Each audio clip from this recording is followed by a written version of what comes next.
Hello everyone, and welcome back to a new reading, actually, of Pride and Prejudice by Jane Austen. I decided to start a new chapter, like a new book. And what better book than Pride and Prejudice? So I'm excited to get started, and I'm going to try something a little bit different. So this video I'm going to try less soft-spoken, just more, or less whisper maybe, and more soft. So let me know if you like this, or if there's anything else that you would like to hear, to be read. Let me know. And then without further ado, let's get into the video. It is a truth universally acknowledged that a single man in possession of a good fortune must be in want of a wife. However little known the feelings or views of such man may be on his first entering a neighbourhood, this truth is so well fixed in the minds of the surrounding families that he is considered as the rightful property of some one or other of their daughters. "My dear Mr. Bennet," said his lady to him one day, "have you heard that Netherfield Park is let at last?" Mr. Bennet replied that he had not. "But it is," returned she, "for Mrs. Long has just been here, and she told me all about it." Mr. Bennet made no answer. "Do you not want to know who has taken it?" cried his wife impatiently. "You want to tell me, and I have no objection to hearing it." This was invitation enough. "Why, my dear, you must know Mrs. Long says that Netherfield is taken by a young man of large fortune from the north of England, that he came down on Monday in a chaise and four to see the place, and was so much delighted with it that he agreed with Mr. Morris immediately that he is to take possession before Michaelmas, and some of his servants are to be in the house by the end of next week. What is his name?" "Bingley." "Is he married or single?" "Oh, single, my dear, to be sure. A single man of large fortune, 4,000 or 5,000 a year. What a fine thing for our girls." "How so? How can it affect them?" "My dear Mr. Bennet," replied his wife, "how can you be so tiresome? You must know that I am thinking of his marrying one of them." "Is that his design in settling here?" "Design? Nonsense. How can you talk so? But it is very likely that he may fall in love with one of them, and therefore you must visit him as soon as he comes." "I see no occasion for that. You and the girls may go, or you may send them by themselves, which perhaps will be better still. But as you are as handsome as any of them, Mr. Bingley might like you the best of the party." "My dear, you flatter me. I certainly have had my share of beauty, but I do not pretend to be anything extraordinary now. When a woman has 5 grown-up daughters, she ought to give over thinking of her own beauty. In such cases, a woman has not often much beauty to think of. But, my dear, you must indeed go and see Mr. Bingley when he comes into the neighbourhood. It is more than I engage for, I assure you. But consider your daughters. Only think what an establishment it would be for one of them. Sir William and Lady Lucas are determined to go, merely on that account. For in general, you know, they visit no newcomers. Indeed, you must go, for it will be impossible for us to visit him if you do not. You are as scrupulous, surely. I dare say Mr. Bingley will be very glad to see you, and I will send a few lines by you to assure him of my hearty consent to his marrying whichever he chooses of the girls, though I must throw in a good word for my little Lizzie. I desire you do no such thing. Lizzie is not a bit better than the others, and I am sure she's not as half so handsome as Jane, nor half as so good-humoured as Lydia. You are always giving her the preference. They have none of them much to recommend them," replied he. "They are all silly and ignorant, like the other girls. But Lizzie has something more of quickness than her sisters. Mr. Bennet, how can you abuse your own children in such a way? You take delight in vexing me. You have no compassion on my poor nerves. You mistake me, my dear. I have a high respect for your nerves. They are my old friends. I have heard you mention them with considerable consideration these 20 years at least. You do not know what I suffer. But I hope you'll get over it, and live to see many young men of 4,000 a year come into the neighbourhood. It will be no use to us if 20 such should come, since you will not visit them. Depend upon it, my dear, that when there are 20, I will visit them all. Mr. Bennet was so odd a mixture of quick parts, sarcastic humour, reserve, caprice, and experience of 23 years, and had been insufficient to make his wife understand his character. Her mind was less difficult to develop. She was a woman of mean understanding, little information, and uncertain temper. When she was discontented, she fancied herself nervous. The business of her life was to get her daughters married. Its solace was visiting and news. Mr. Bennet was among the earliest of those who waited on Mr. Bingley. He had always intended to visit him, though the last assuring his wife that he should not go until the evening after the visit was paid, that she had no knowledge of it. It was then disclosed in the following manner. Observing his second daughter employed in the trimming of a hat, he suddenly addressed her with, "I hope Mr. Bingley will like it, Lizzie." "We are not in a way to know what Mr. Bingley likes," said her mother resentfully, "since we are not to visit." "But you forget, mamma," said Elizabeth, "that we shall meet him at the assemblies, that Mrs. Long has promised to introduce him." "I do not believe Mrs. Long would do such a thing. She has 2 nieces of her own. She is a selfish, hypocritical woman, and I have no opinion of her." "No more have I," said Mr. Bennet, "and I am glad to find that you do not depend on her serving you." Mrs. Bennet deigned not to make any reply, but unable to contain herself, began scolding one of her daughters. "Don't keep coughing so, Kitty, for heaven's sake. Have a little compassion on my nerves. You tear them to pieces." "Kitty has no discretion in her coughs," said father. "She times them ill." "I do not cough for my own amusement," replied Kitty fretfully. "When is the next ball to be, Lizzie?" "Tomorrow fortnight." "Aye, so it is," cried her mother. "And Mrs. Long does not come back till the day before, so it would be impossible for her to introduce him, for she will have not known him herself. Then, my dear, you may have the advantage of your friend, and introduce Mr. Bingley to her." "Impossible, Mr. Bennet, impossible. When am I not acquainted with him myself?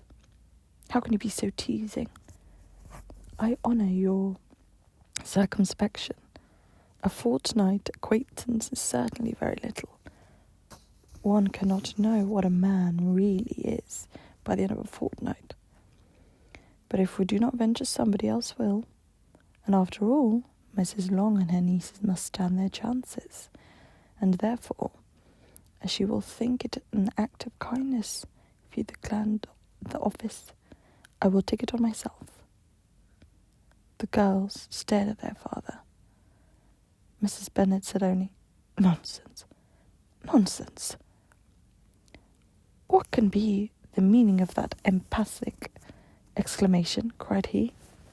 "Do you not consider the forms of introduction and the stress that is laid on them as nonsense?" "I cannot quite agree with you there. What say you, Mary? For you are a young lady of deep reflection, I know, and read great books and make extracts." Mary wished to say something very sensible, but knew not how. "While Mary is adjusting her ideas," he continued, "let us return to Mr. Bingley." "I am sick of Mr. Bingley," cried his wife. "I am sorry to hear that. But why did you not tell me so before? If I had known, as this morning, I certainly would have not called on him. It is very unlucky, but I have actually paid the visit. We cannot escape the acquaintance now." The astonishment of the ladies was just as he wished, that of Mrs. Bennet, perhaps surpassing the rest, though, when the first tumult of joy was over, she began to declare that it was what she had expected all the while. "How good it was in you, my dear Bennet! But I knew I should persuade you at last. I was sure you loved the girls too well to neglect such an acquaintance. Well, how pleased I am! And it is such a good joke too, that you should have gone this morning and never said a word about it till now. Now, Kitty, you may cough as much as you choose," said Mr. Bennet, and as he spoke, he left the room, fatigued with the ruptures of his wife. "What an excellent father you have, girls," said she, when the door was shut. "I do not know how we will ever make him amends for this kindness, or me either, for that matter. At our time of life, it is not so pleasant, I can tell you, to be making new acquaintances every day. But for your sakes, we would do anything. Lydia, my love, though you are the youngest, I dare say Mr. Bingley will dance with you at the next ball." "Oh," said Lydia stoutly, "I am not afraid, for I am the youngest, am the tallest." The rest of the evening was spent in conjuring how soon he would return Mr. Bennet's visit, and determining whether they should ask him to dinner. Not all that Mrs. Bennet, however, with the assistance of her 5 daughters, could ask on the subject was sufficient to draw from her husband any satisfactory description of Mr. Bingley. They attacked him in various ways, with barefaced questions, ingenuous superstitions, and distant surmises, but he eluded the skill of them all, and they were at last obliged to accept the second-hand intelligence of their neighbour, Lady Lucas. Her report was highly favourable. Sir William had been delighted with him. He was a quite young man, wonderfully handsome, extremely agreeable, and to crown the whole, he was meant to be at the next assembly with a large party. Nothing could be more delightful. To be fond of dancing was a certain step towards falling in love, and very lively hopes of Mr. Bingley's heart were entertained. "If I can see but one of my daughters happily settled at Netherfield," said Mrs. Bennet to her husband, "and all the others equally well married, I shall have nothing to wish for." In a few days, Mr. Bingley returned Mr. Bennet's visit, and sat about 10 minutes with him in the library. He had entertained hopes of being admitted to a sight of the young ladies, of whose beauty he had heard much, but he only saw the father. The ladies were somewhat more fortunate, for they had the advantage of ascertaining from an upper window that he wore a blue coat and rode a black horse. An invitation to dinner was soon afterwards dispatched, and already had Mrs. Bennet planned the courses that were to do credit to her housekeeping, when an answer arrived which deferred it all. Mr. Bingley was obliged to be in town in the following day, and consequently unable to accept the honour of their invitation. Mrs. Bennet was quite disconcerted. She could not imagine what business he could have in town so soon after his arrival in Hertfordshire, and she began to fear that he might be always flying about from one place to another, and never settled at Netherfield as he ought to be. Lady Lucas quieted her fear a little by starting the idea of his being gone to London only to get a large party for the ball, and a report soon followed that Mr. Bingley was to bring 12 ladies and 7 gentlemen with him to the assembly. The girls grieved over such a number of ladies, but were comforted the day before the ball by hearing that instead of 12, he had brought only 6 with him from London, his 5 sisters and a cousin. And when the party entered the assembly room, it consisted only of 5 altogether: Mr. Bingley, his 2 sisters, the husband of the eldest, and another young man. Mr. Bingley was good-looking and gentlemanlike. He had a pleasant countenance and easy, unaffected manners. His sisters were fine women with an air of decided fashion. His brother-in-law, Mr. Hurst, merely looked the gentleman, but his friend, Mr. Darcy, soon drew the attention of the room by his fine, tall person, handsome features, noble mien, and the report which was in general circulation within 5 minutes after his entrance of his having 10,000 a year. The gentleman pronounced him to be a fine figure of a man.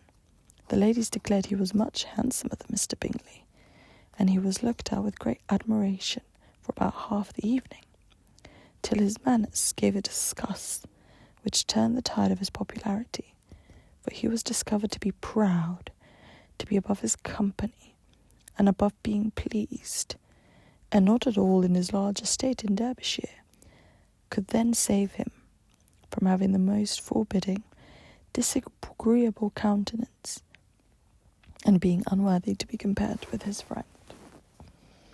Mr. Bingley had soon made himself acquaintance with all the principal people in the room. He was lively and unreserved, danced every dance, and was angry that the ball closed so early, and talked of giving one himself at Netherfield. Such amiable qualities must speak for themselves. What a contrast between him and his friend!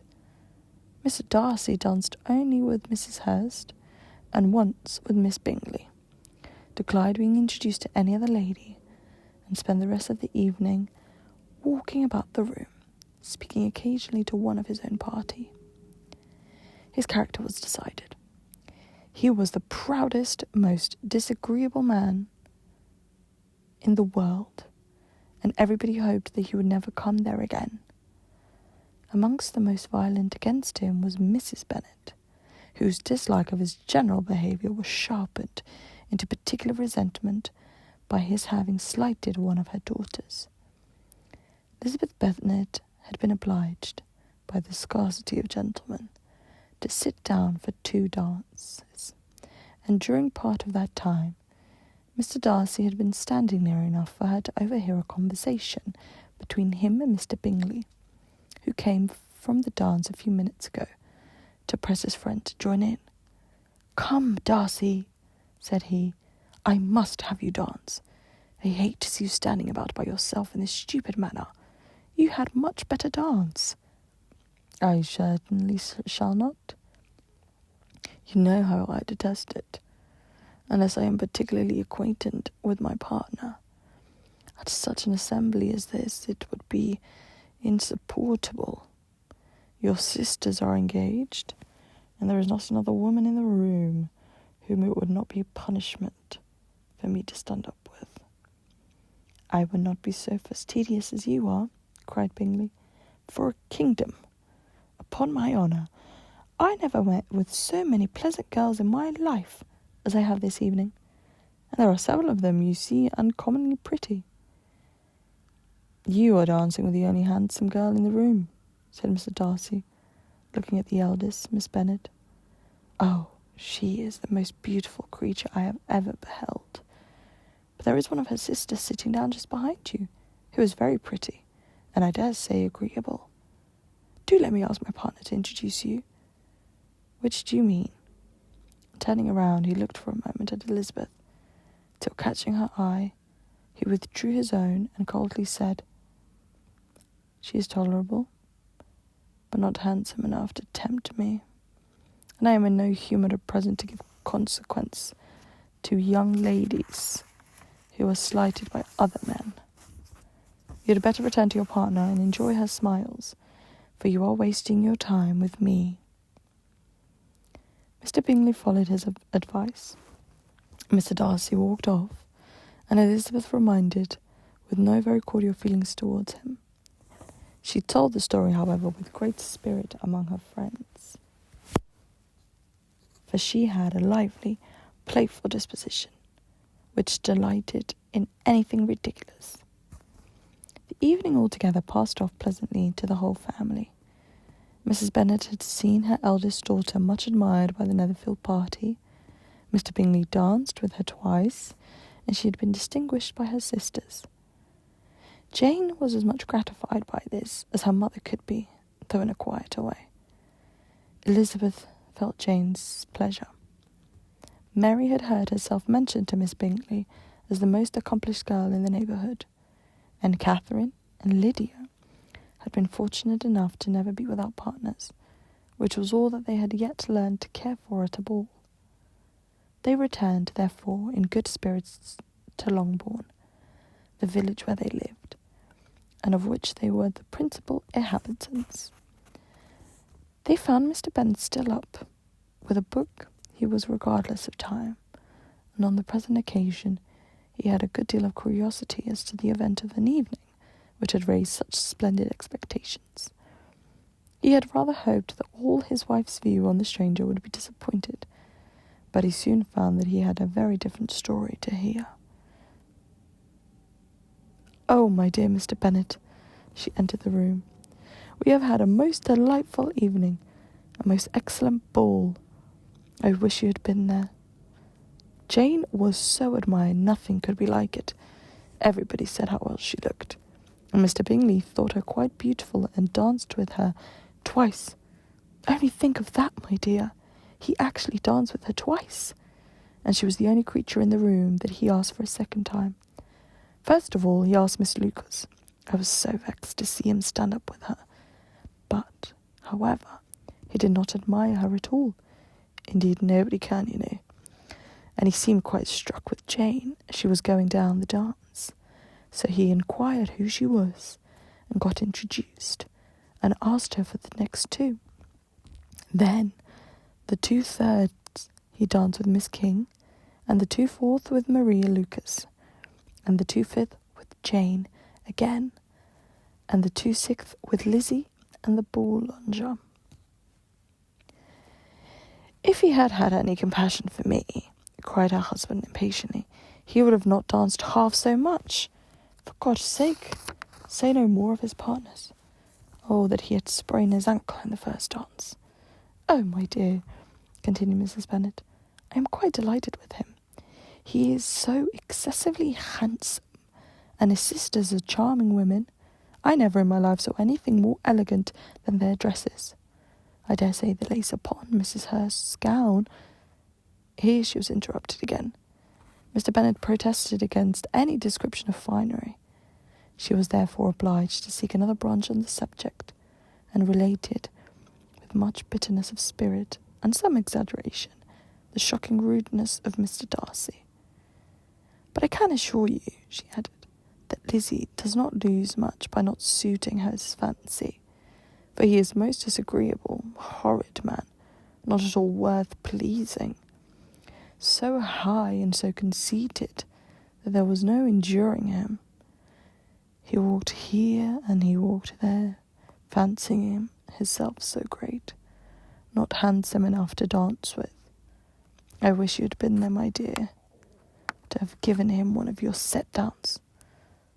I quite detest the man." Hello, everyone.